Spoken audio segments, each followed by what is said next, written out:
It's Podpodular. Holy cow, folks. We are back with episode 77 after a long 4 nights of STS9 through New Orleans and Austin. It is Thursday, April 30th, and man, this 4-night run was so jam-packed of goodness that we had to focus on things one thing at a time. So first things first, we're going to get to business by recapping what may be the show of all shows.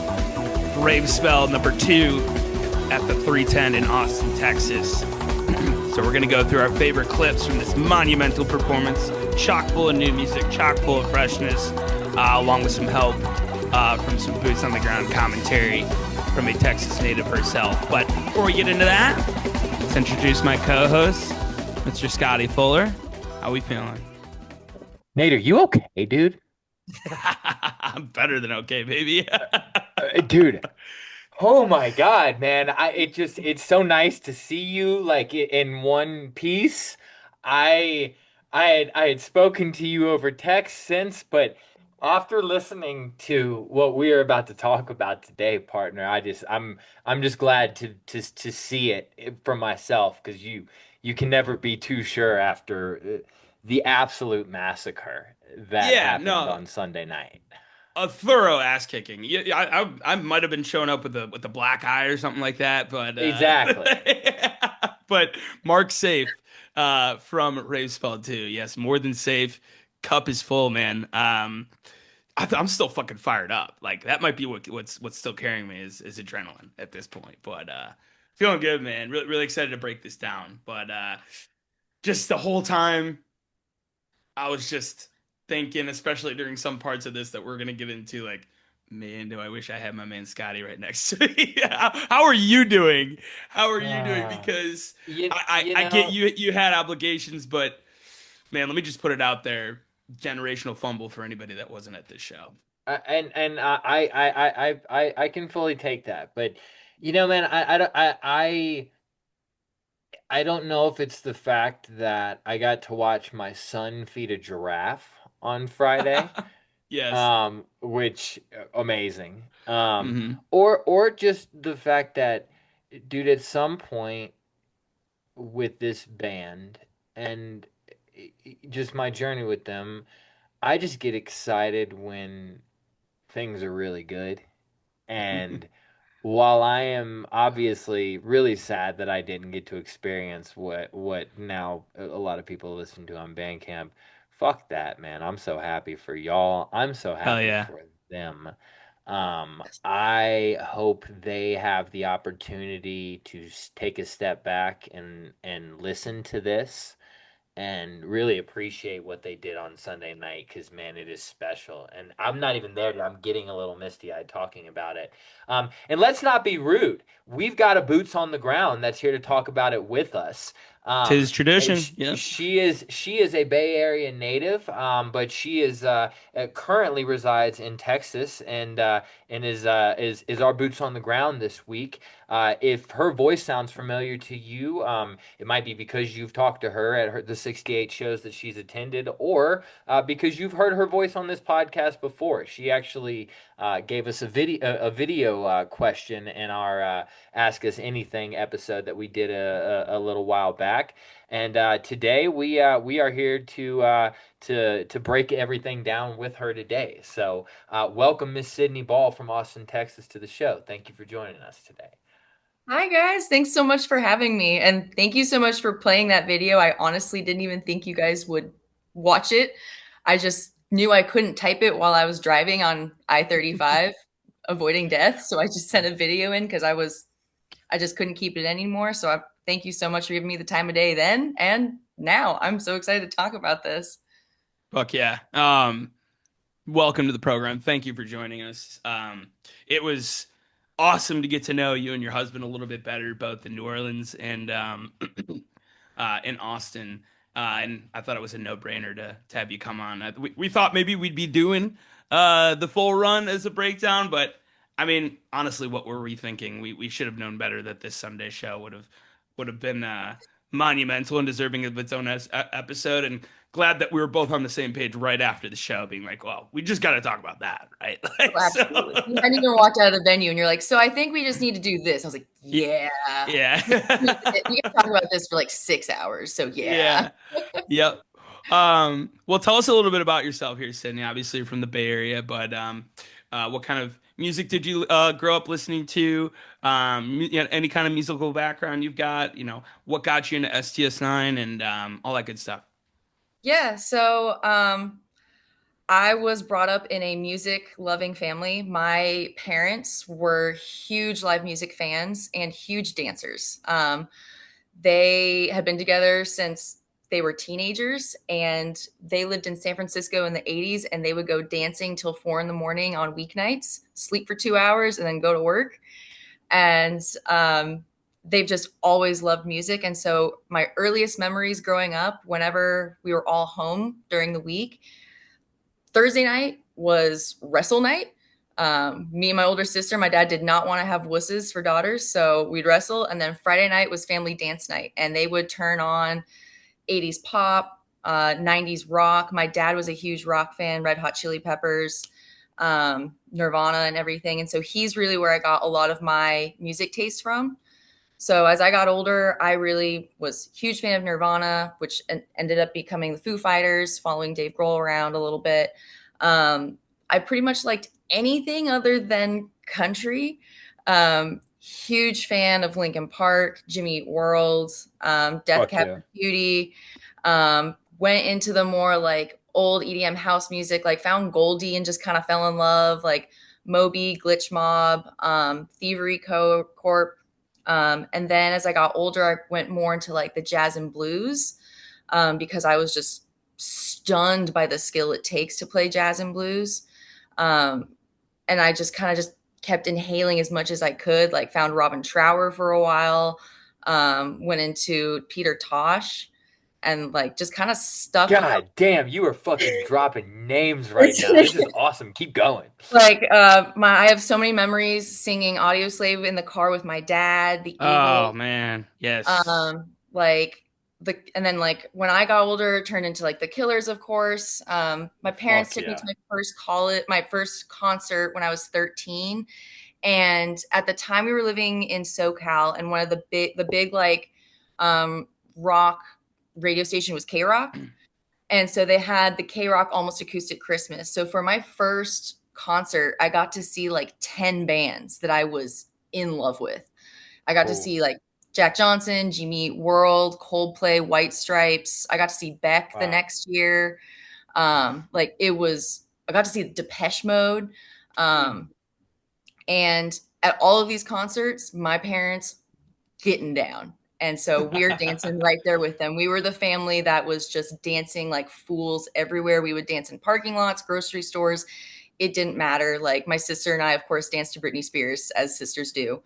But I honestly never even got a chance to get into the jam band scene until way later in life.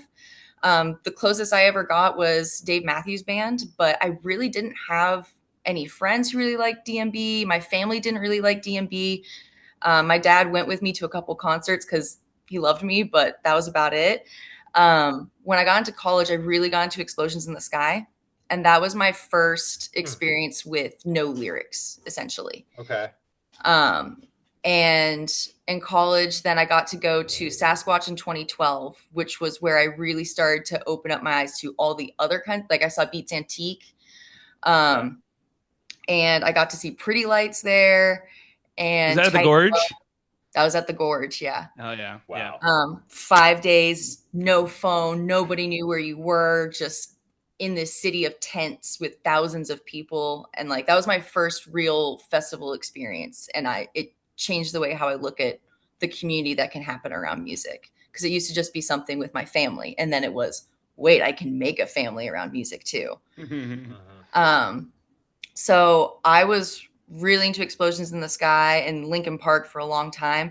It wasn't until I moved to Austin, after I left grad school in Philadelphia, and I met my now husband, Aaron. Our first date, we met for tea in downtown Austin, and we ended up talking for hours. And in that first conversation we had, he said, "There's something you need to know about me."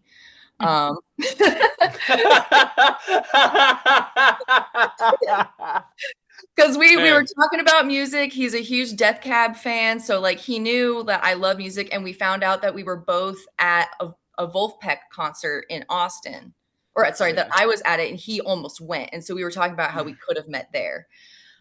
So he's like, so there's this band called STS9, and you don't have to love them, but if you want to hang out with me, you really got to give them a chance. And that's fair.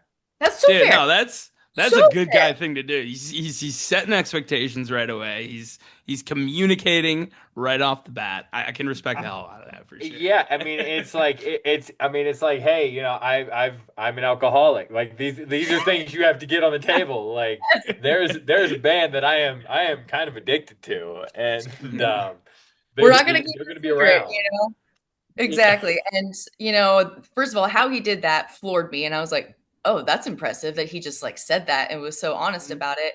And that was the best first date of my entire life alone. So, of course, I was going to give STS9 the full college try. And I immediately started listening to them on Bandcamp. He told me you have to listen to the live shows to even try to understand what's going on. And I didn't get it immediately, because there's a lot going on compared to pop and everything. So like drinking from a fire hose. Yeah, it's tough. Yeah. It can be a lot, and you have to learn how to listen to them. But I was so blown away by their skill and by their power that I was like, yeah, I'm so curious. And I got into the habit of listening to one show every single day for, I want to say a year. Wow. Like, every day. I literally just went, go to school. Scrolled down as far as I could every day and just went in order. After a little bit, I skipped to like 2013. But the first show I got to go to was 2018 Gem and Jam. We went for Aaron's birthday. That was 2 days before me and Nate met. Dang, that's crazy. And so the first time I got to see them was in the desert with thousands of pounds of giant pumpkin-sized crystals on the stage. And we got to be right up against the stage. And as soon as they started playing and I physically felt their music, I remember looking at Aaron and be like, oh, this is what music can be like. Like, that was pretty much it. I was pretty much hooked after that, because I had never felt that way in front of music being played before. And I had been to a lot of music. Yeah. Those shows, me and Nate bonded over those shows in Aspen a few days later. Because there are 3 songs for those that are unfamiliar with that weekend. If you don't have time to listen to both nights, the Moon Socket, the Crystal Instrument, the Poseidon are fucking undeniable. Unreal. Put it in my veins. Like that's the kind of shit you can show somebody, and to be front and center in front of those gyms and that for I remember those shows being standout from front to back, but those three songs in particular are generational versions that you Yes. got that weekend.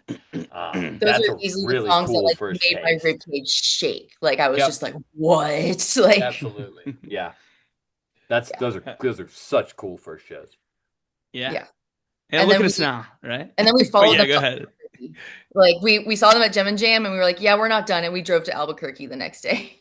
Oh yeah. Sick. Yeah. That was like the start of that mountain tour, right? So they did Yep. like Mhm. Albuquerque, Telluride, yeah, all that good stuff. And then me And and, me and then Three Scotty were Nights in of Belly Up. Aspen. Yep. Fuck yeah. Well, good husband. Got a good husband there. He's Best brought some husband. good good people Best into the husband. community for sure. Um, good stuff. Well, talk about Austin STS9 a little bit, right? Let's get to this venue, right? This is the fourth night of, for some people, 5 nights of music and dancing. If you started at the Zach late night on Wednesday in New Orleans, and then we get 2 nights at the Joy at the late shows, by the way, at the Joy. We get one night at the very highly spoken of Moody on Saturday, and then we're going to some newly uncharted territory. Had you been inside the 310 before? No, Yeah. I didn't even know it existed before this run. And so it's connected to the Moody. Mm-hmm. Mm-hmm. Yeah. Huh. Yeah, so it's um open air as well, right? So Yes. not like on the top, the back are like these open glass sliding doors. And I happened to walk by it into the show on Saturday, and they had the doors open. They had like a house band playing there, and like they had like tables and chairs set up like as kind of a regular like live music bar. I was like, huh, okay, that's what we're looking at. Wonder if we're going open doors tomorrow. And then talk to Zach after the show on Saturday. He's like, dude, we're gonna leave those doors open so people walking outside outside on the street are gonna be like seeing the lasers come out of it and being like, what the hell is going on in there? Yes.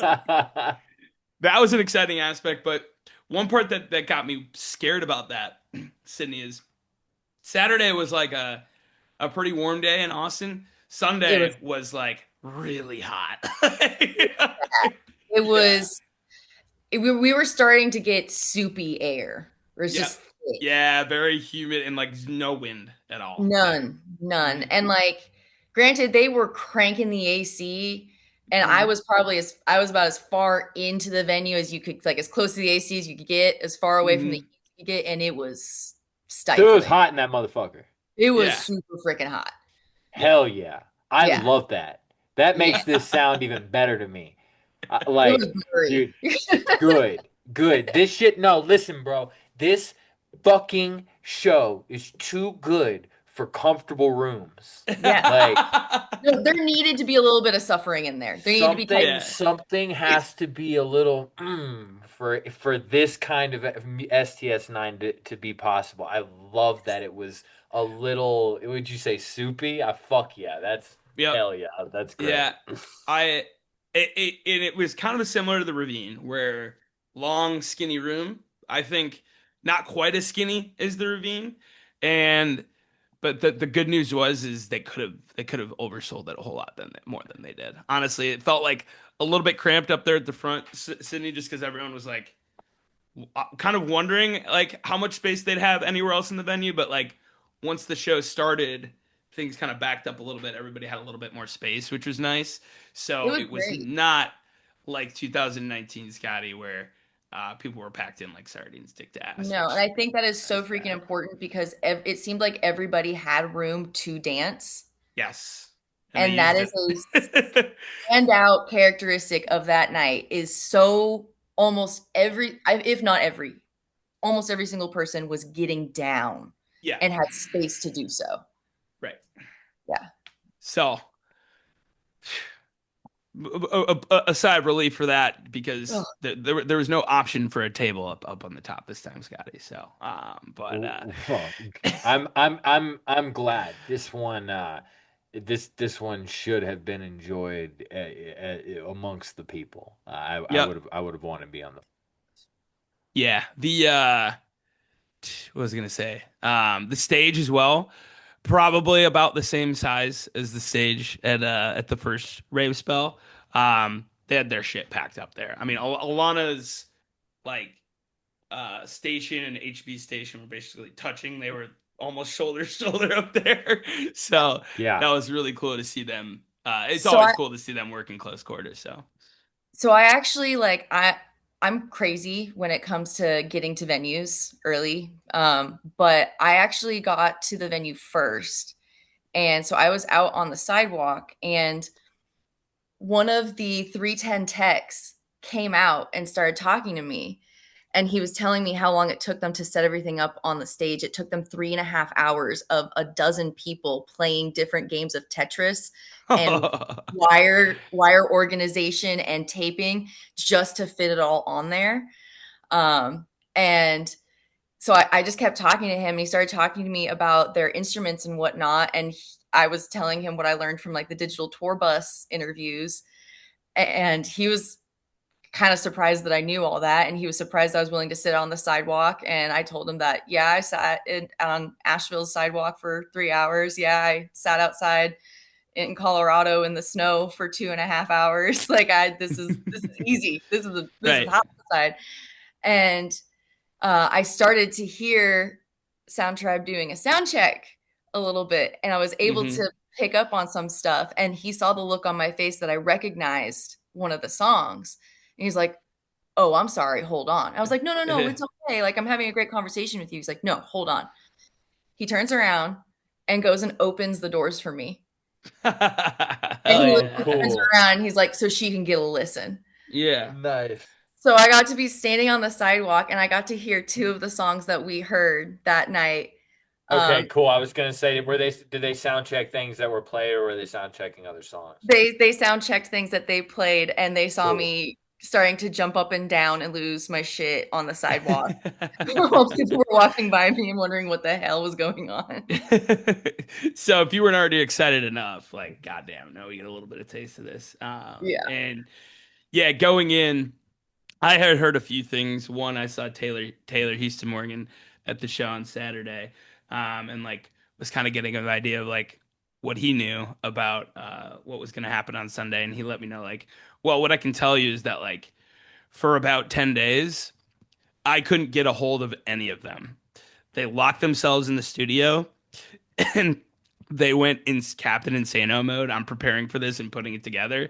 And he was like, dude, I was trying to get a hold of them. I was trying to call. I was trying to text. I was trying to email. Radio silence, right? And 10 days later, they get on and be like, our bad. We were locking in, getting ready for this Rave Spell show. So, like, the work was put in for about a week and a half straight to make this show what it was. And then I was talking to Zach after the show, and he was like, yeah, it's gonna be all new shit. We're gonna have some pretty cool production in there, which they did. And I mean, dude, this new light rig they have going, where they've ditched the LED squares and like the strobe like triangles and stuff like that, is pretty fucking cool.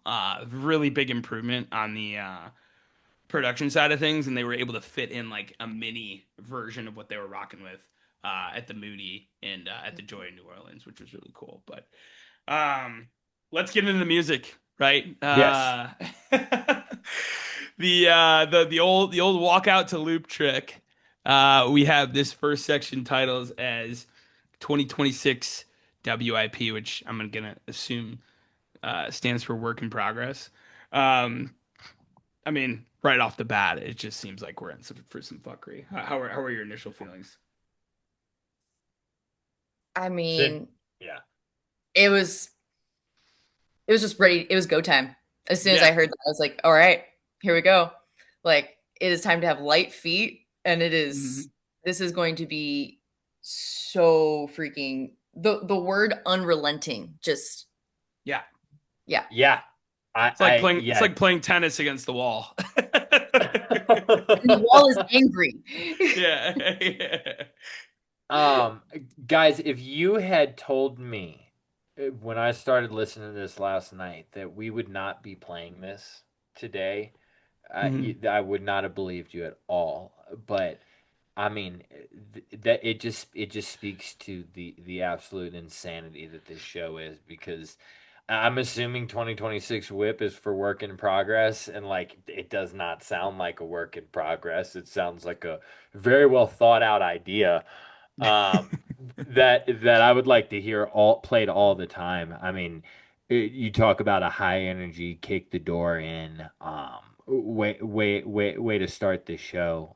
I'm obsessed with this song. There's just so much else to listen to, but right off the bat, listening to it, I, I knew I knew how special this show was going to end up being, man. I mean, Yep. Yeah. I can't speak highly enough about what we're about to listen to. They came out with the biggest smiles on their faces, and like it's like that. I don't know. It's like almost kind of like spooky STS9, but still like airy and like a little bit blissy, and Hmm. like kind of like a soul slap type of like guitar line in this work in progress a little bit. Like right away, a super catchy line from HB, um, and like backseat modular a little, but it's very much the band playing their instruments, right? Which is Yeah. really awesome to hear. So, all right. Why don't we get into our first clip here? It's going to involve the second and third songs that were played here. And man, have we been waiting for something like this?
Zach standing up, isn't it?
come on.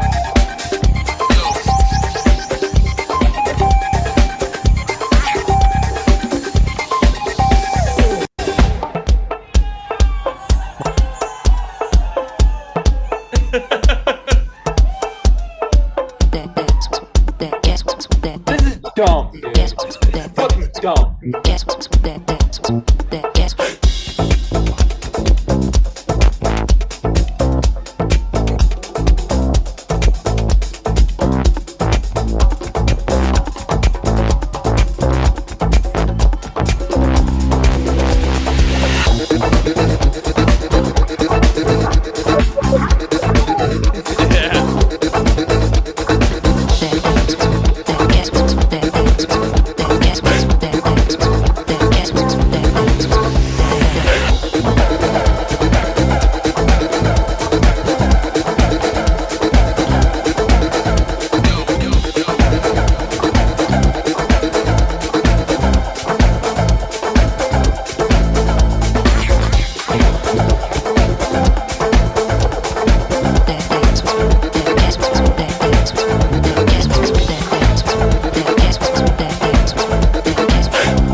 We got to stop it somewhere. I mean, Okay.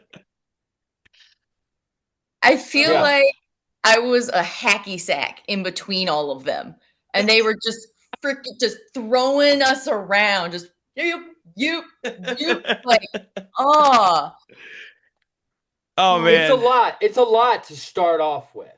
yeah. it Like- took the like- breath away a little bit. I'm not gonna lie. Like if I showed you this and you weren't there, and I were to say, when would you think this is in the show? Your last answer would be in the first 3 songs of whatever happens. It was just immediate. Like that'd be the absolute last answer. You'd probably start like middle of second set, and then you'd be like, "Oh, is it the encore?" And then you'd be like, "Oh, it was the end of the first set." Like you Yeah. know, like it's a lot. Yeah. Well, Mhm. it's a double wow moment in this first track that we start with this clip, the Peachtree remix, because it's like so many people in the fan base since the first time they've heard Peachtree have been waiting for a little bit of an extension or something that they're going to do with it. It's something I actually talked to Zach about on Wednesday, and like he came after the show, he's like, You told me it was really hard for me to not to tell you that we had something planned on Sunday. So first they start Peachtree and you're like, okay, fuck yeah, Peachtree remix. And then they come in with Rosa Parks samples from Outkast. And the crowd's like, what the fuck? You can hear it when Zach like cuts out and is probably doing like one of the like pump the crowd up things. The crowd pop was insane there. Oh yeah. And then they give you this like fucking Mexican beach house type. Like I felt like we were in Tulum with that starter one shit. Like, I mean, dude, there is just something so inspired happening at this point in the show, and I'm not there. I can't believe how clear the energy is coming through in these soundboards, and there are just certain nights with this band where everything aligns. The sound is good. Everyone seems to be feeling good. Obviously, the crowd was good. the Brad on the mixing of these boards is perfect, and like at this point, correct me if I'm wrong, I gotta imagine that everybody in the venue is aware that we're in for one of those. Would I be wrong Oh in yeah. saying that? 100%. No. Okay. Yeah, everyone's kind of giving each other that look like, okay. Like, and the band's Yeah. doing it too. They're noticing like and like they're just laughing their asses off, right? Oh, yeah. Oh, yeah. They're just cheesing. Every time I look at them, like, they're like, So hey. so I was texting you at this point here, Scotty. I was like, okay, Peachtree remix, and then like I had to do another text. I was like, dude, I can't believe you're not gonna believe this, like with the Rosa Parks samples. I was telling, and then you turned your notifications off, and I was like, understandable. So it's my phone does that. So I didn't Okay. intentionally do that to you. It just I would have does that. understood. Yeah, no, but you know what I did start doing when you started texting me? I wasn't gonna stop you from texting me. I was really enjoying the text that you were sending me. But what I decided I was gonna do at this point was I was not going to enjoy any of this internet video stuff that's coming in. Like you Mhm. were sharing stuff on the podcast page, and I wasn't watching our own story because I was like, no, there's clearly something happening, and I want to experience this first in its entirety on the soundboard. Mhm. At that point, even from you texting me, I was starting to really understand how special what was happening in Austin was becoming. Fuck yeah. Well, glad we get to do it here together here today. But yeah, and then we get into what seems like I mean, again, all these are new songs, but some of them have what seems like working titles. Some of them seems what we have as titles with this Hatchet here that Mhm.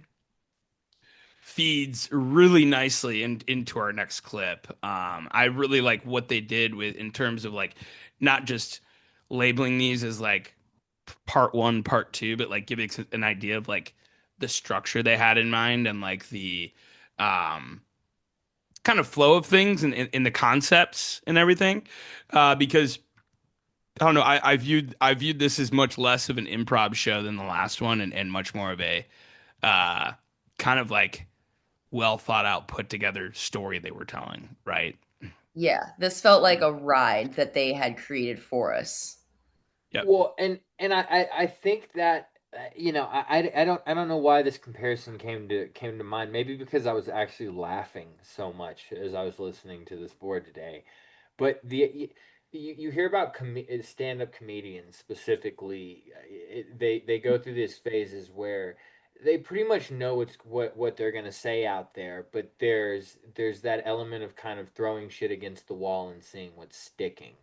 Mhm. Mm-hmm. And I think, Nate, you always say that your favorite version of this band is Wave Spell. Mm-hmm. Obviously, there's a much smaller sample size to go from with Rave Spell, but I think this is more my vein where Oh, I it's mean, my answer might have changed after Sunday for sure. sure.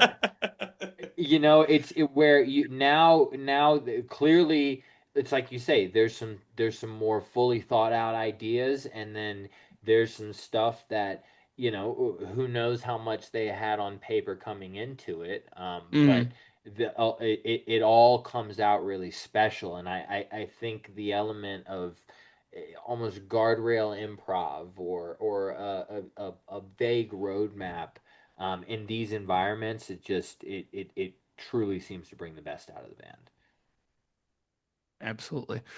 Well, that feeds into our next clip, which was a nice little callback to Rave Spell 2019, but with some new fucking flavor here. Goddamn.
my favorite part.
Y'all, Uh, I woke up on Monday morning physically still feeling that song in my chest and my body.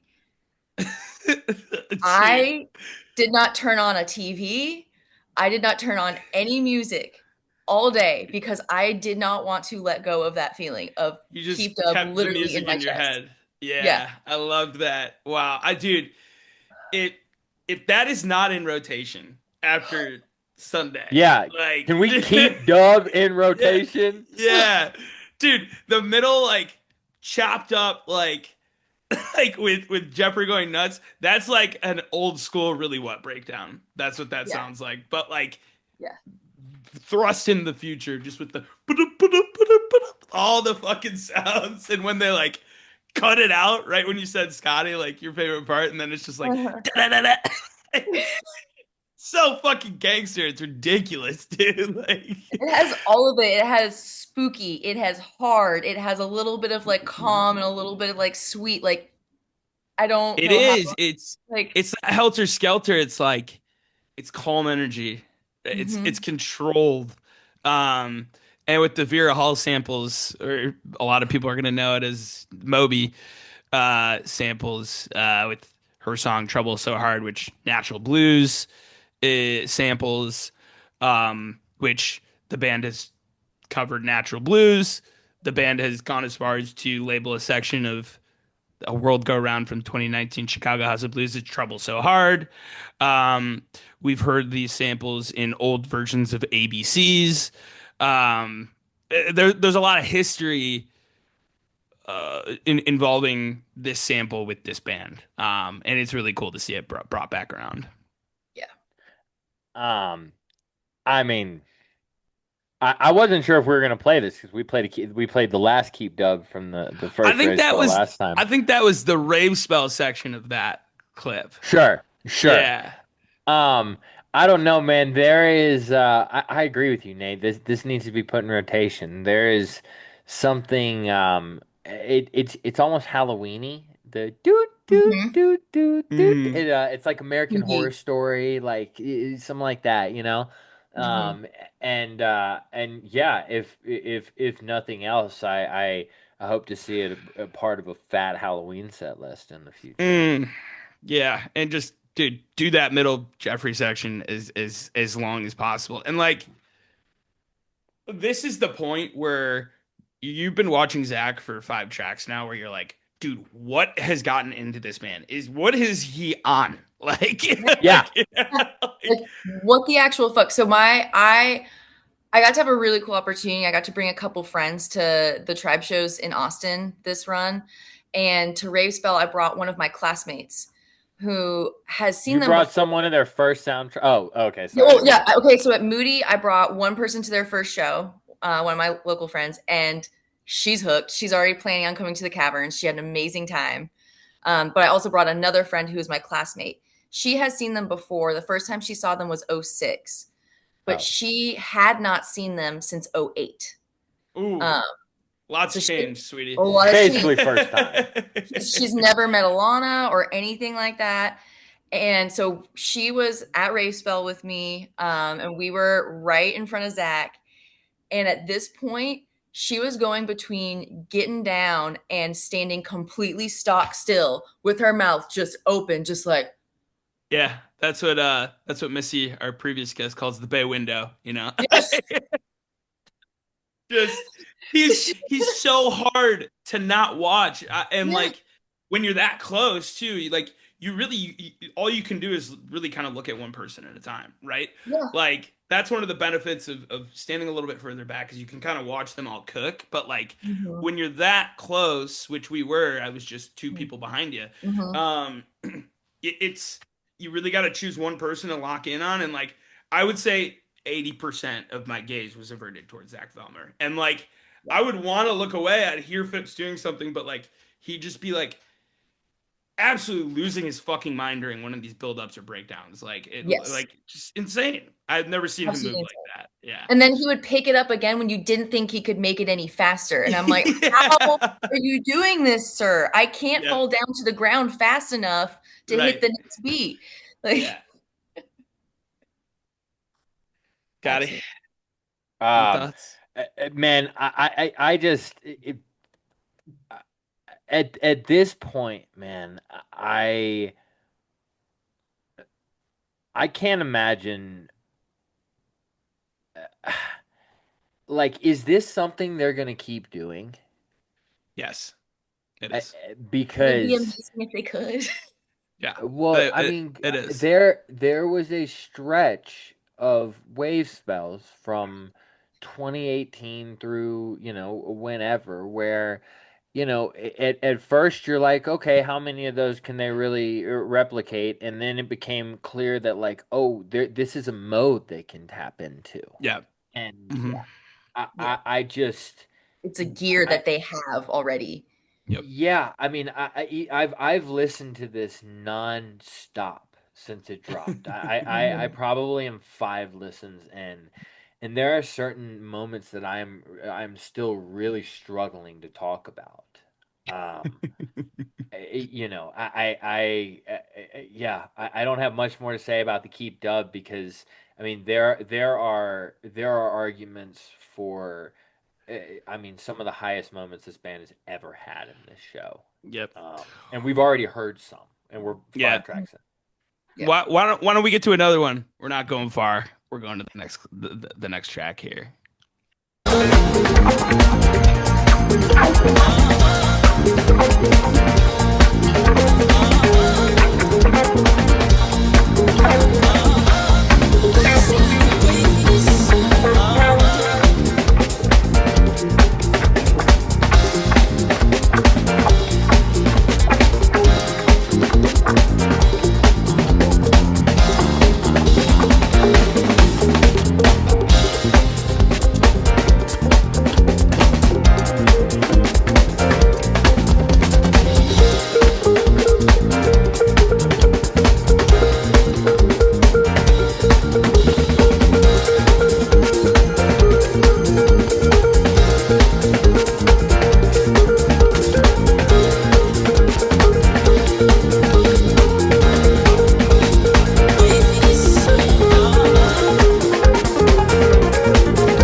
Come on.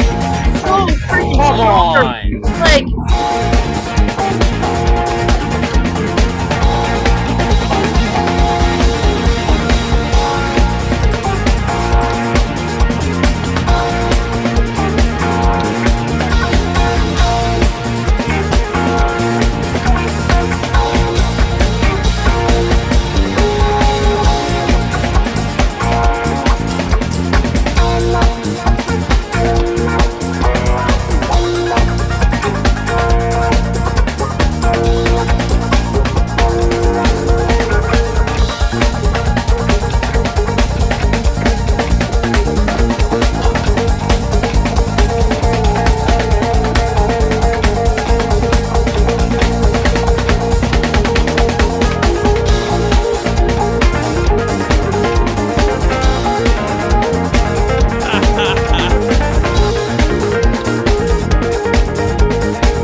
Fuck you.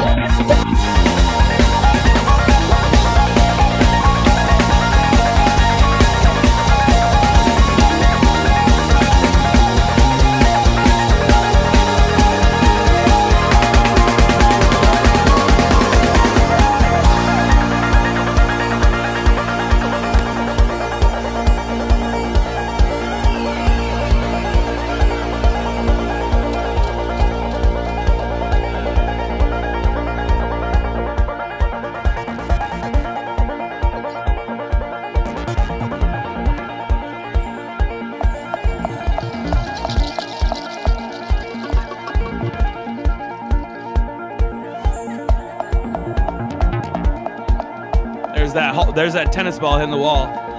God. Unrelenting wall.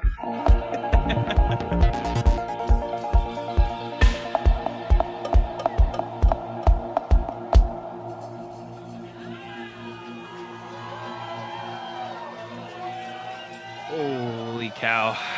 I knew you were in Um, trouble when I saw the fat crystal on Alana's gear. I was like, oh, fuck. There's a great Zach that's unlabeled at the end of that one, where he sounds like a fucking dad on on like a family vacation going wrong. He's like, Austin, I'm gonna ask you one more fucking time. Why are we having fun? That's true. That is great. So this, I think, is the HB shining moment of the entire night. Just mountaintop soaring flaming eagle HB there. Ugh. How are we pronouncing this one? Are we saying Schwan? Are we saying SH1? I like Schwan. Well, I think if I haven't asked anyone, but I think the name of this one, it sounds like the sample that's being chopped up cuts off right at shit, and it sounds like shit, but it's just shit, and it cuts right there, and so Okay. that was how I heard it. Is like what that sample kind of sounds like at the end there, that it ends up being kind of like a almost like a snare drum. Mm, interesting. I like I mean, that. I definitely said oh shit a lot, so that track. Yeah, it's I could be wrong, but that was how I heard it, was like that sample on paper. I love it. One, if not Shit. that. I don't know. One with shit. Schwan is hilarious. Either way, we've got another number song to add to the list, and you'll love that. But man, guys, we're in the middle of a 4 song section of clips here, which will break a Pod Popular record. Oh, I think, I mean, if we're not breaking a popular record with ratio songs today, we're at least tying it. We're playing half of the songs played. Yeah. They So earned it. Oh. Yeah, they let's did. move on. Yeah, we got to fit these in.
Best thing I've ever heard in my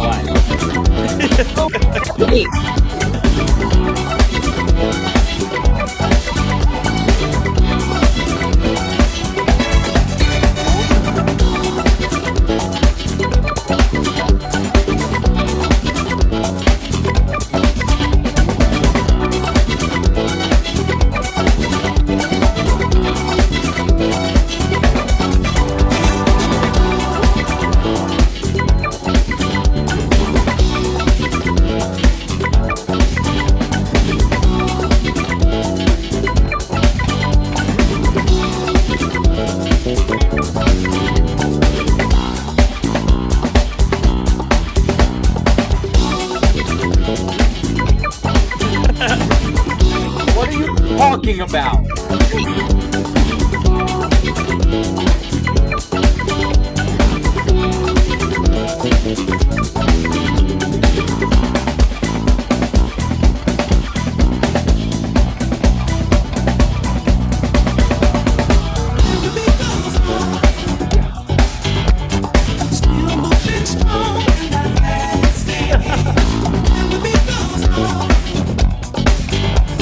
Still moving strong.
fucking right, dude.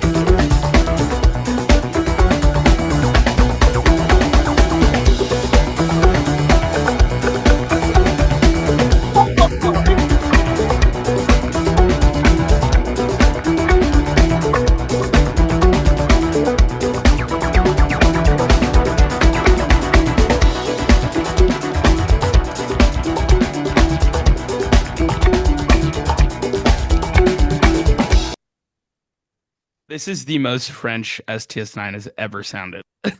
They are so smart for not having tables in that venue because that's how you get girls up on a fucking table. Yeah. God That, damn it, dude. No, oh, I would have been flipped tables in this fucking video. Are you God. kidding me? Like the people Yep. need their freaking funk and disco in these trying times, and oh my god. Mm. Guys, I have so much to say about this. Go on, King. First of all, I mean, this is to me. This is like Sound Tribe's version of a Pretty Light Swirl. Ooh. I think it's better. No. Roll with me here, though. Okay. What I'm saying here is like this. It, we all have had these thoughts of songs that like, oh, it'd be cool if Sound Tribe covered this, but they would never cover Yeah. that. This is where they cover these. Like, Yeah. this is where your craziest in search of dreams come to fruition. That's why this format is sustainable, Scotty, I think. Right. And like the possibilities are endless. Like, exactly, dude. There's yeah. nothing they can't flip. Like mine that I've always just thought would be so cool is Boogie Shoes. And like what would that sound like in this format? Like to me, this is the most exciting thing that seems to be possible in the wave spell. I mean, the rave spell format. Yeah. Does that make no, sense? No, Like, it totally makes. I see where you're going now. Yes, because I mean, you get the Whispers, right? 1979, and the beat goes on, and some people might recognize it from the song "Miami" by Will Smith, right? Yes. Like, I think they made it sound like something that the combination of what they're doing. I was like, am I hearing Voyager by Daft Punk? Which you know, Scotty, how much of the ISO that is for me. If I could pick any song for them to cover, that would be it. And like it almost gets in this like super cut up like version of it, which turns it into disco, like you said, Sydney. And then the stereo like wish wash they're doing from like left to right ear, like right, is crazy. Yeah, And like yeah. Sorry, I didn't mean to cut you off. Go. some of the play between Hunter and Alana here is absolutely ridiculous. It's just like it sounds like Hunter's in Soul Train. It sounds like Alana is too, but then they end it with kind of that like they kind of keep it within their identity, which is like the like the modular line. So they bookend it, right? It's not an unfinished thought. It's not a random thing. They keep it within their identity, which is really impressive for kind of how long of a Hail Mary something like this is for them, right? Like you said, Scotty, like not in your wildest dreams. What do you think? Like in anything like that, and now you see it executed so well with this, and all your mind goes crazy with the possibilities of ways they could do something like this with other songs within rave spells. And we could and we probably should make a list of really awesome songs that would fit in this format, because I mean, dude, I could not possibly be more excited about some shit like this coming out of rave spell. This is just awesome. Yeah. All right. Well, we got more listed. Again, we still have not stopped on the set list. This is our fourth clip in a row that we're clipping here. Yeah.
Fire it up, Zach. Let's go. He's letting us get water.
That one almost made me cry on Sunday, and that just made me well up again. I mean, I'm hearing a lot in there that is uh familiar, right? Like the Yeah. dun dun dun dun dun dun dun dun dun Mhm. dun dun dun dun dun. Is that part of the Get Loud modular, Scotty? It sounded like it to me. Yeah. It's reminiscent of it. Uh-huh. It's either I that don't or know. like the totem one. Yeah, there's something reminiscent of a familiar modular. I don't know if it's anything that we've ever heard true to form. Oh, And it's a and definite different spin on it for sure. Yeah. yeah, and something and this is why these titles are so interesting, right? It's like a new remix idea. What do we think this is a remix idea for? Like what song? This is why it's so cool. These kind of things where that we're kind of let in on the studio talk. We kind of get let into the like let into the lab a little bit, right? With some of this stuff. Where yeah, I mean, sounds like an idea they've had for a while. Like so Yeah. I'm not exactly sure. It doesn't really feel like a remix of anything. It sounds like just fresh new material and like I mean HP just fucking galloping all over this shit, man. Like he just The played Hunter so many notes. Alana back and forth was just unreal, Yeah. absolutely unreal. Like you would be stuck in with Zach and just the raw power and how freaking sharp he was, and then you get Hunter just in his bag, being patient and confident and just fucking going for it. And then as soon as you think like Hunter has hit some kind of groove, in comes Alana to just pull like you physically feel her pulling you up higher into it with them. Like Yep. Uh, yeah, I mean, I almost had that exact thought listening to that, Sydney, where you guys talked so much about Zach earlier, kind of commanding your gaze, and that of course he does. He's the highest energy thing on there. He's literally flailing his body at certain points, and mhm, then you have like the yin to his yang and Hunter, who mhm, it doesn't even like making contact with fans while he's playing music, and mhm. the like the way that they both are able to shine so uniquely in an environment like this, I don't know, just comes through so well on this song in particular, and it's just I don't know, it's just one of those really beautiful things about this band that I appreciate. Yes. Yeah, Yes. speaking of Hunter, him being so close to Phipps here, Mm, I just fucking love it when he turns over and is checking out what Phipps was doing. Like so, like Phipps or Hunter's laptop is my laptop, and then like right here mhm, is Phipps's modular rig, and you could tell when Phipps would go over and adjust something, Hunter would be looking and like you can almost see like the lights on the modular rig like lighting up Hmm. and like where it's leading, and I think that kind of like led him to be like, okay, like let me follow this thread a little bit. He kept like looking over like directly at it, which he doesn't always have the opportunity to do, and Phipps is five feet further away from him and up on a mhm, platform, right? So I mhm. think Hmm. that brought a new element to it as well, and just allowed him to lock in with the just the zen, just the Yes. flowing forward and back, eyes closed, just shaking his head like Yeah. it was Like that is per- something that set Sound Tribe apart completely and still does to this day is that I don't think I've ever seen anything quite like it in any other live music experience is their language on stage. Like they it is their ability to be so present with each other and Mhm. so attentive to one another and know what the other one is about to do, wants to do, doesn't want to do is absolutely incredible. Like communication is hard to just Yeah. talk to Yeah. people. Like they are speaking through their not even just their instruments, it's their energy they're giving to each other. They are speaking to one another. And like Nate, you saw me this whole week. I don't stop moving at shows. I Yeah. I am a sweaty, jumpy mess for every single show. Energizer bunny. Yep. Energizer Yeah. Bunny. Would you believe me if I told you that that was not the case when I first Yeah. started seeing Sound Tribe? I Okay, did I not. wouldn't. Yeah. No, I did not move a muscle for the first 6 years. that I Yeah. saw them because I was just so astounded by their ability to be present and powerful and talking to one another. I was like, I can't miss anything. Yeah. I need to be so present. Like, It is one of those cool things, right? Where you know, sure, if you want to dance your ass off at a Sound Tribe show, you absolutely can. But if you're one mhm, of those like methodical people that really like studying what's happening on stage in real time, there's so much of that there for you to digest too, yes. right? And I think any band that hates each other can go out and play the same 20 songs every night and Mhm, do pretty well. I think history supports that statement. I think probably more bands that are on the road right now making money are that than mhm. otherwise. But to be able to do what we're breaking down right now, you really got to like each other, right? It's one of those things Nate talked about at the beginning. They were locked in for 10 days and with just each other, kind of learning what they were going to do. There has to be a friendship. There has to be kind of a deeper level of communication there to even achieve something like this, I think. Yeah. Mhm. Yep. Yeah. And Well, like, yeah, sorry. no, you're good. Um, Go ahead. just like so like it before I found Sound Tribe and like outside of like music and everything, like there have been like a handful of experiences in my life that have been very pivotal as far as like belief systems and like loving life and everything. And all of those experiences had to do with extreme amounts of presence. Hmm. Like I taught yoga for a long time, but like I got really into like studying meditation and philosophy for a long time. And I actually got to go to like a monastery and meditate for 10 days and do a silent retreat and have these really cool experiences that can only come from being fully present in the moment. And a Sound Tribe show, being around that band and how present they are is like the only other experience I have found in life so far where it can parallel Hmm. that kind of thing. That That's there are so cool. many people that have chased in like spirituality and meditation. People are like, oh, you want that blue mind, that no mind, you want that extreme amount of presence where you are so rooted and joyous because you're just here. And more often than not, I get that at shows Yeah. where you like reach this moment, this like pure presence, like bliss Yeah, almost. especially at a show like with this format where it's all stuff you've never heard. So you don't really have things to think about because like you just have to like let go and be like, okay, this is Huh. all new. That's why Wave Spell for me is like that because it's just like you turn your brain off and you're just like you stop trying to figure stuff out, right? Like, Right. Yeah.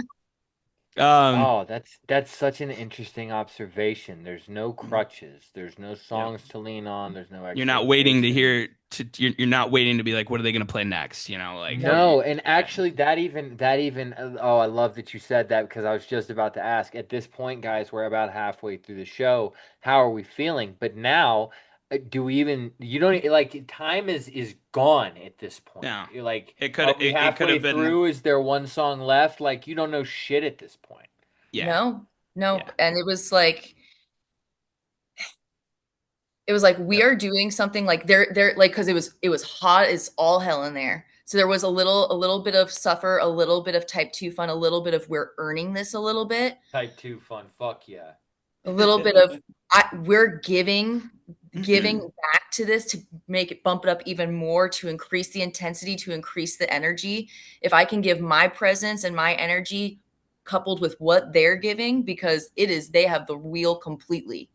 It is you guys are building this world and we are getting rocketed through it at your Mhm. pace. And so we are fully trusting you. We are fully present. And again, like looking back at the crowd, like I would say in like the last couple years, phone use in the crowd has really plummeted, which has been amazing. Um, Mhm. at this Hmm. show specifically, basically just the videos that have come out of that show is all the phone use there was. And everyone Yeah. is getting down in their own way. And I mean, not necessarily like people were, of course, like dancing with friends and dancing together, But like where I was, like the first 3 rows of folks, like in their own zone, Yeah, getting for it. sure.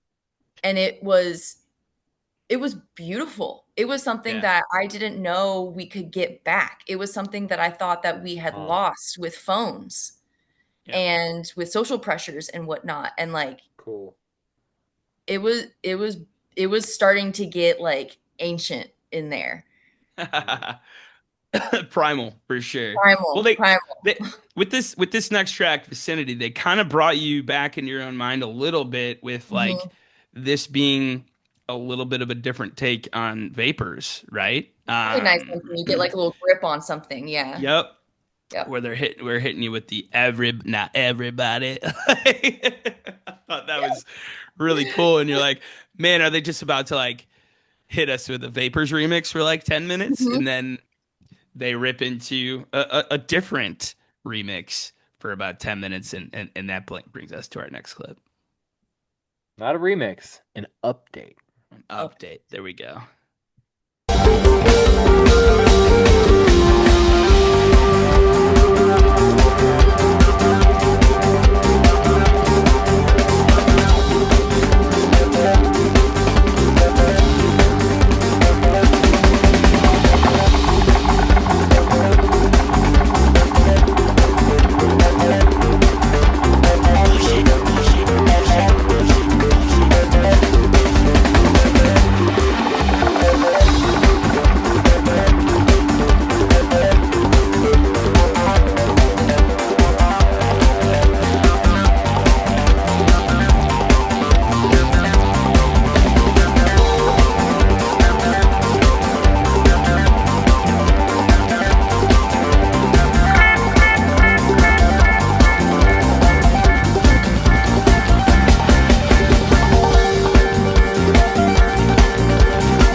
All right.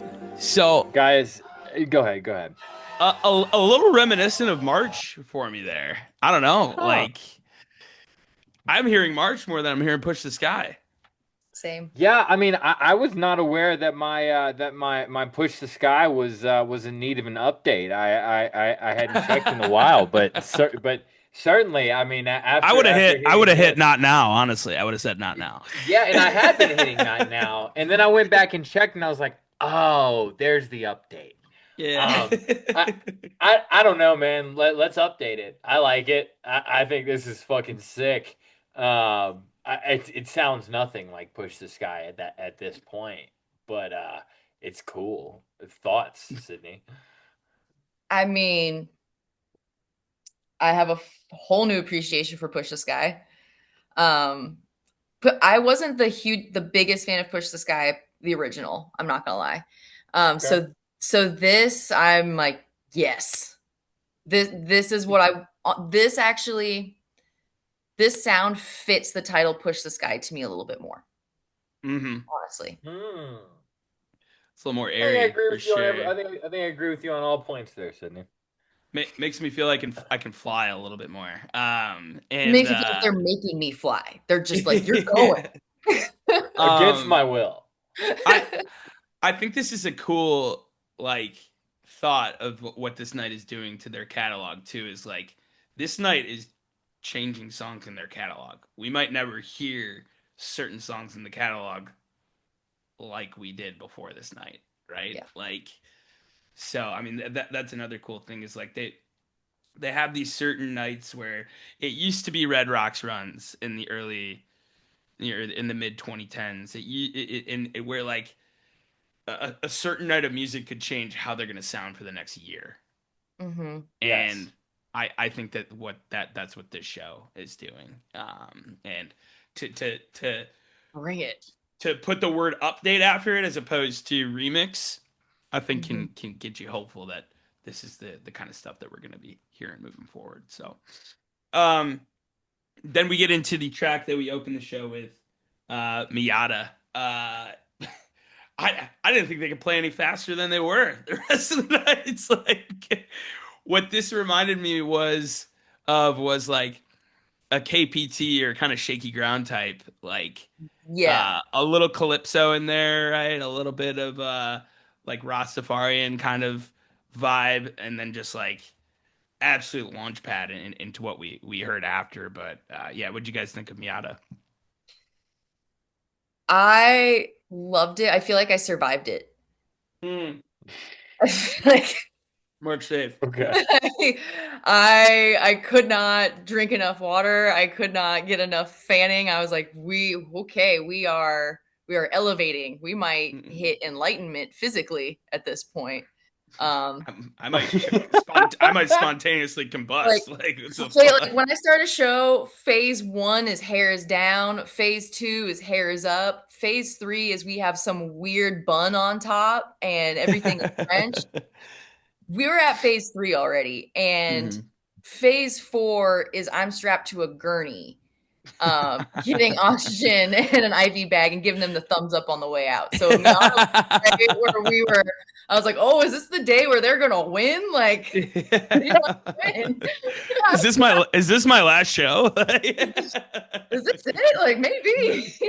Oh man. Well, it's funny because what I was gonna say about it is there's a much smaller regard for human well-being in the way that this set list was written than normal shows. Like Yeah. there's almost like in no seriously no pun intended, but like the give and take of a normal show is like there is like whether it be like more of a ballad or more of like a newer song, like there always tends to be that like okay, we can take a little bit of a deeper breath here, like we can collect ourselves, like there's a lot less of that happening here, and Yeah.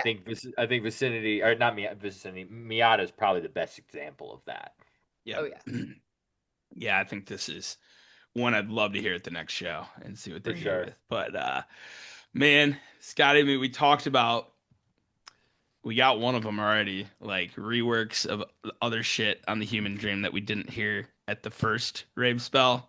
Right. And then we get our second one of the night here with our next clip.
Jeffrey.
So Scotty, you said that you Yeah. feel like the original Dusk was like trudging through mud.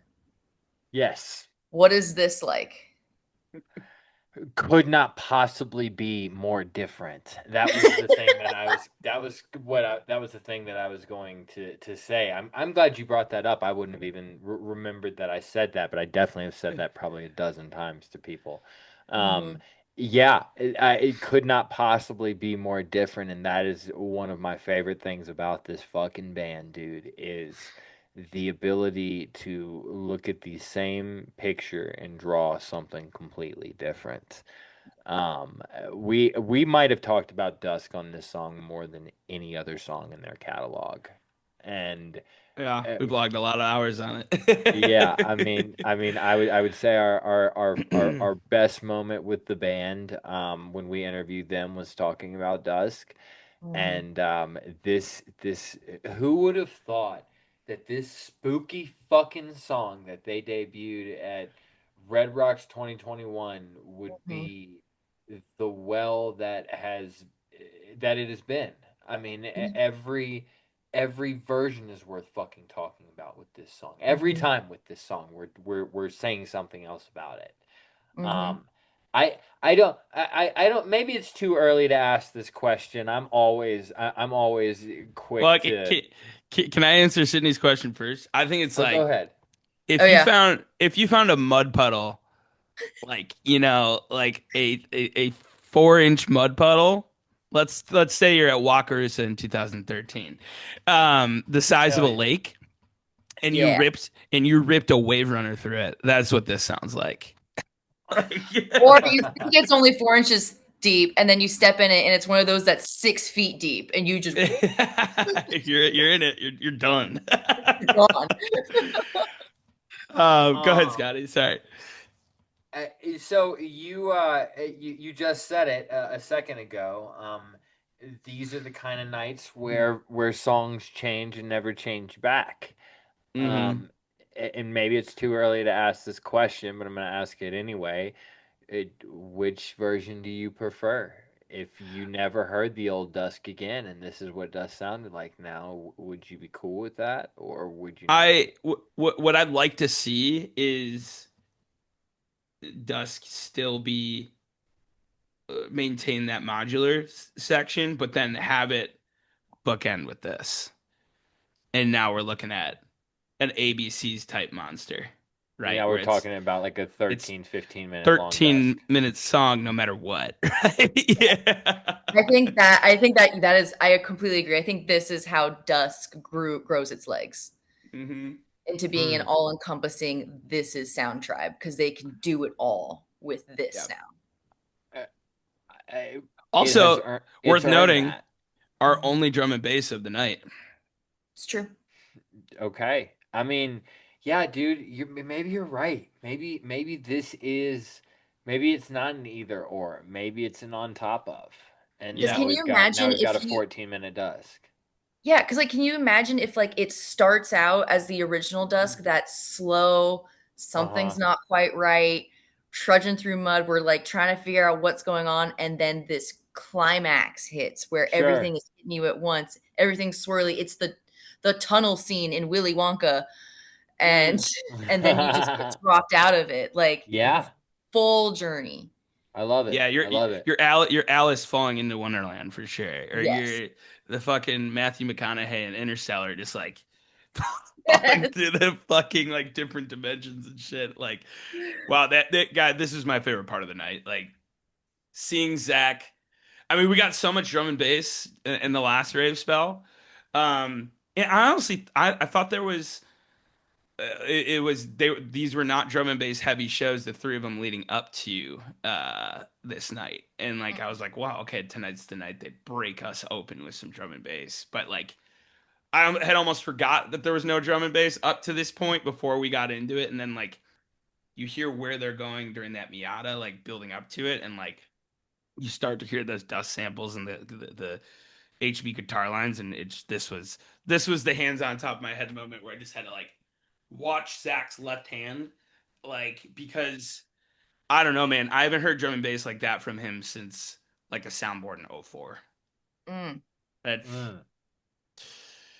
really, really layered, and there's a lot going on there. Yeah. So yeah, that ends the set.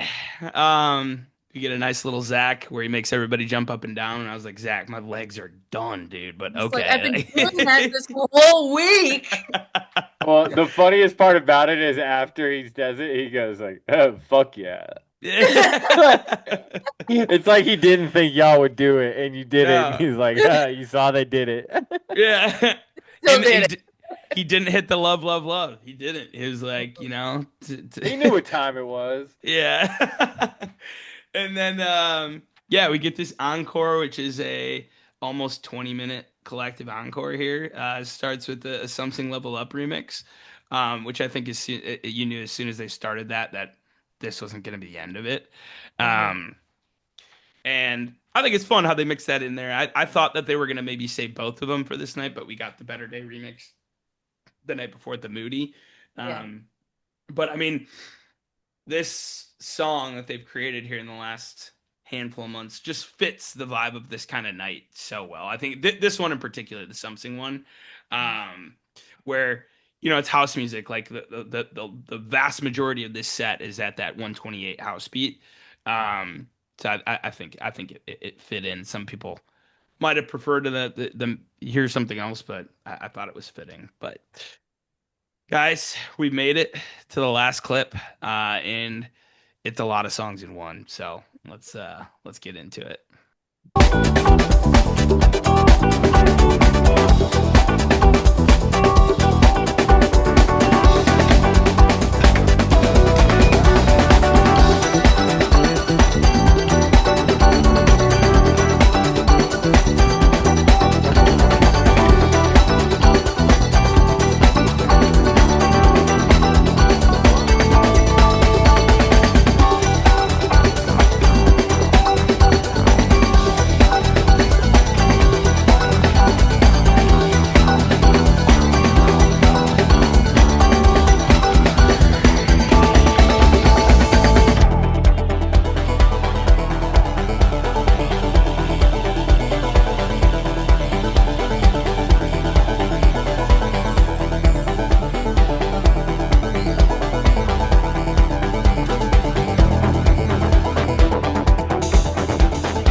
I think Jeffrey gets the last word in. Yeah.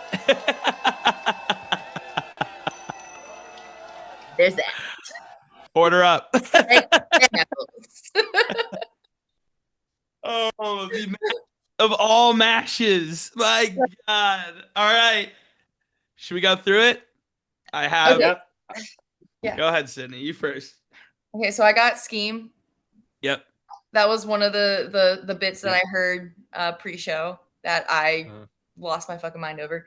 Cool. I heard Get Loud in there. Mhm. Yep. Worry No More. Yep. Yep. Honestly, I originally thought this was going to be a Billie Jean cover, and me and my friend Diana started singing Yep. Billie Jean at the We'll very count beginning. that. Yeah, That's 100% a Billie definitely Jean cover. definitely Billie Yeah. Jean. Mhm. Dusk. Didn't hear Uh, Dusk. Okay. I didn't hear Dusk. I heard Dusk around right in the middle. There was just like Okay. like one of the little samples. I thought I heard Your Infinity for a minute. Didn't hear that Okay. either. I don't have that written down either. And then in the second half, I heard Hunter hit up STS9. I heard that Okay. too, but Okay.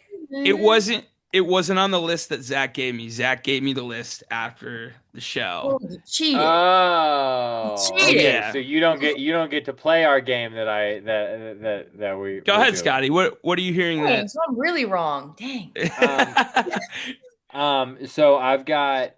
So I had Billie Jean, Get Loud, Scheme, Worry No More, Really What. Mhm.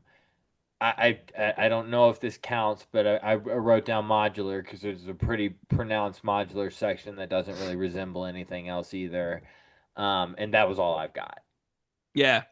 Yeah, okay. So What are the Zach missing told pieces? me 8 songs. So starts with Billie Jean. He gave me the order. Billie Jean, Get Loud, Scheme, Big Basin. That one you guys did not hear. That's in there.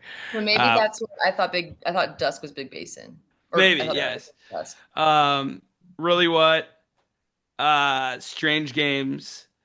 Oh, That's what I thought. Games. I thought it was Your Infinity of Strange Yep. Games. Dang it. Dun, dun, Okay. dun, dun, dun. I can hear it World Yep. World Go Round and Get Loud.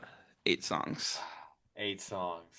Wow. But dude, Sydney, when I was hearing the I was like, how fitting would it be to cap this off with just like a fucking STS9 A little jam? sprinkle of STS9 Yeah. at the end.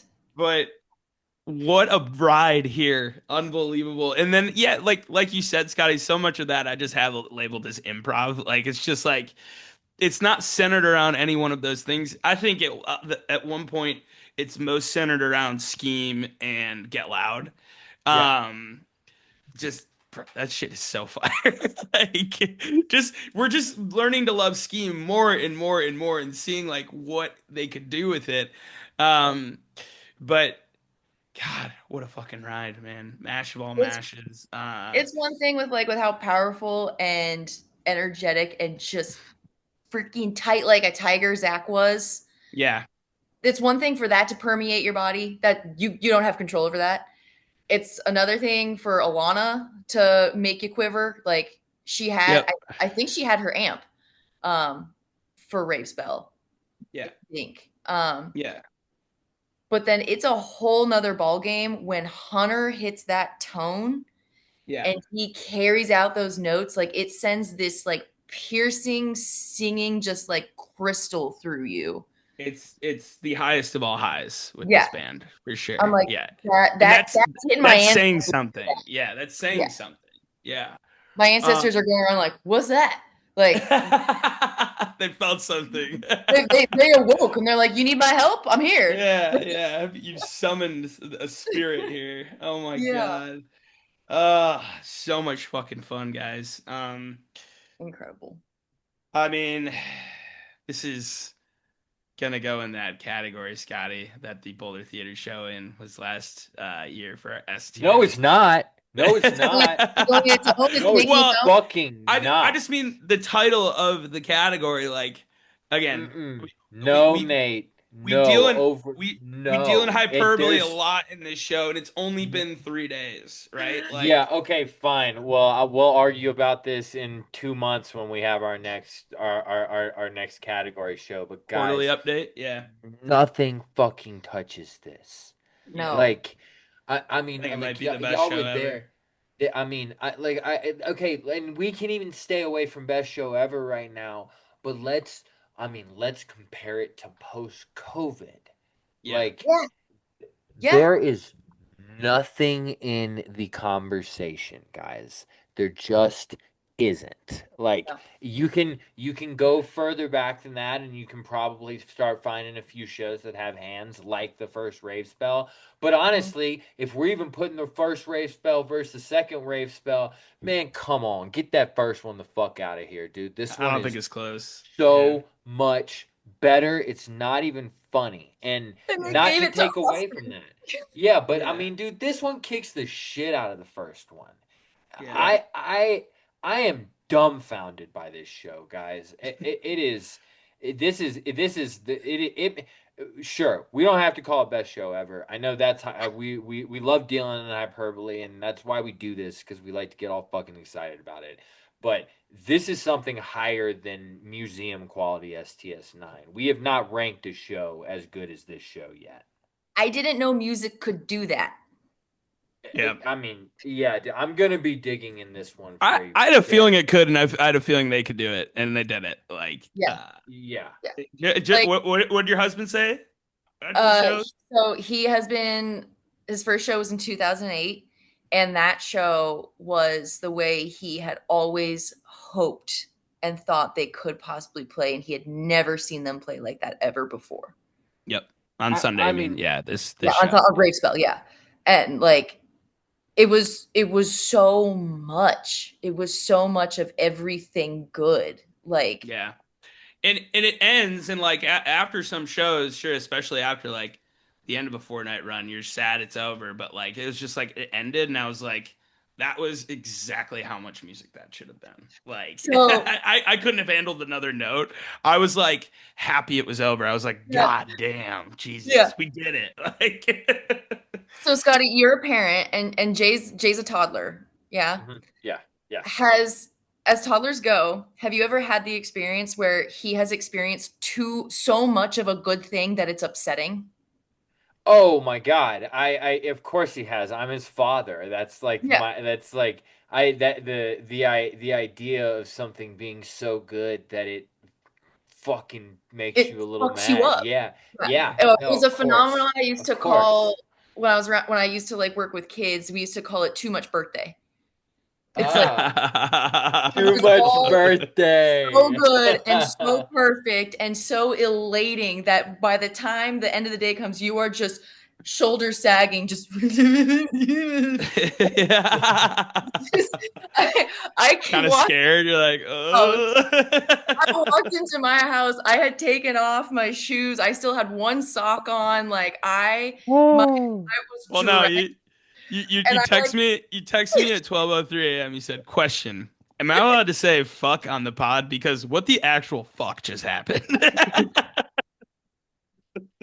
Just still like, Oh whoa. God, dude. I don't even know what the Too hell much. happened to me. Like I got completely destroyed, taken apart bit by bit, and then they just like slapped me back together and just like scooted me out the door and went, "Okay, bye All bye. See right. you next time." Yep. Have Oh fun at my work on God. fucking Monday. Like, Yo, Hope you too know how to much drive birthday. still. Like yeah. Too much Jesus. birthday is fucking hilarious. Too too much much birthday. birthday. All Wow. right, so as I love to do, fucking let's rank them, guys. Top five. We've talked about them all. It what if you got to pick five to show people. By the way, one more thing about this show, because I think this needs to be said, and this is piggybacking off of what your husband said. Mhm. Think of the biggest music snob in your life, the naysayer of STS9. Yeah. This is the one you want them to hear. Like, Yes, we had that conversation. yeah, this Yeah. is, and ideally the one that you would hope to happen to have brought them to. Obviously, we Hmm. can't all get that lucky, but like, man, to me, this is undeniable. If you like music, this is for you. This is not a taste thing. This is just really fucking enjoyable, special shit. Yep. Um, Yes. now let's rank them, guys. Who wants to go first? Nate, you go first. All right. Um, fuck. I'll go with five, probably SH1. Okay. Four, Beat Goes On. 3, Mash of All Mashes. 2, Keep Dub. 1, Dusk, drum and bass remix. Okay.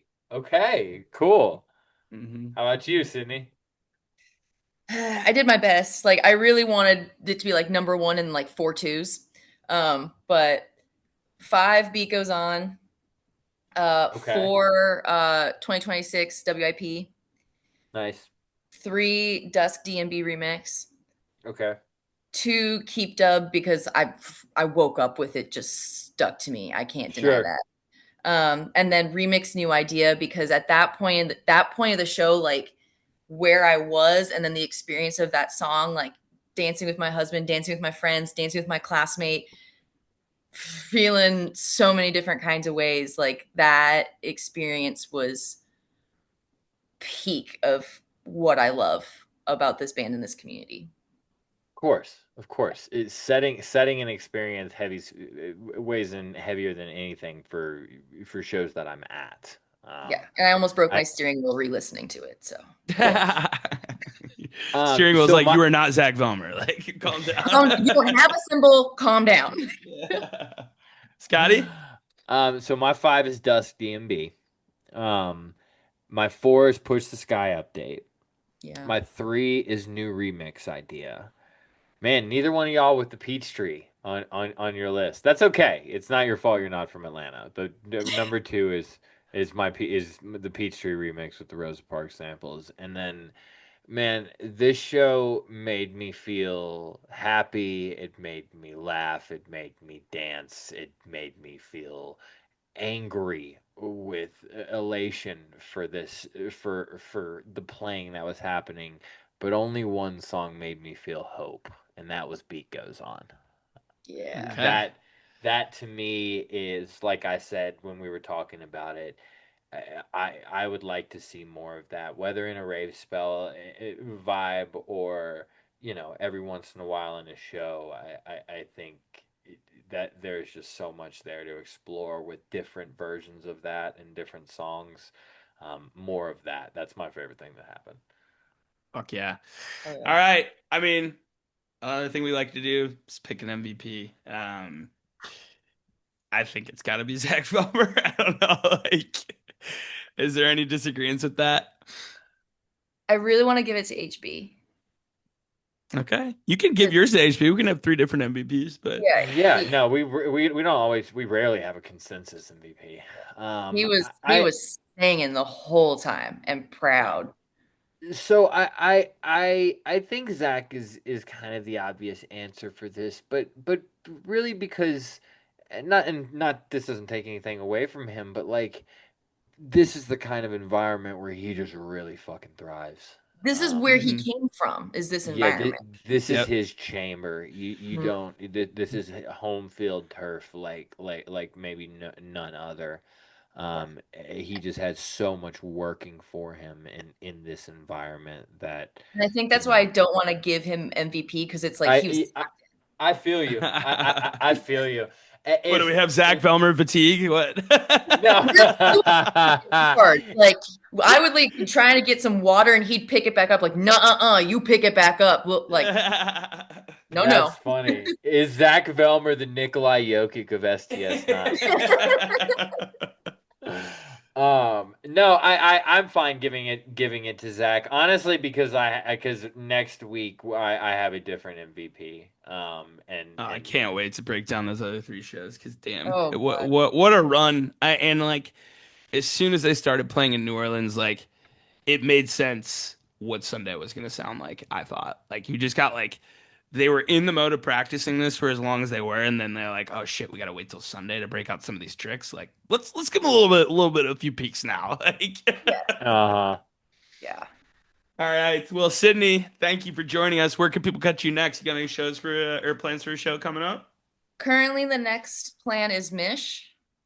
Hell Cool. yeah. And then Caverns. Fuck yeah. All right. Yeah. Miss Well- Caverns the first 2 times, never again.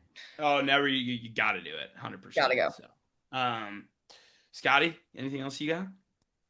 I got nothing. Sydney, thank you so much. What a pleasure. I knew you'd be a great guest when you asked that question on the video, and this has been super fun. You're welcome back anytime. Thanks so much.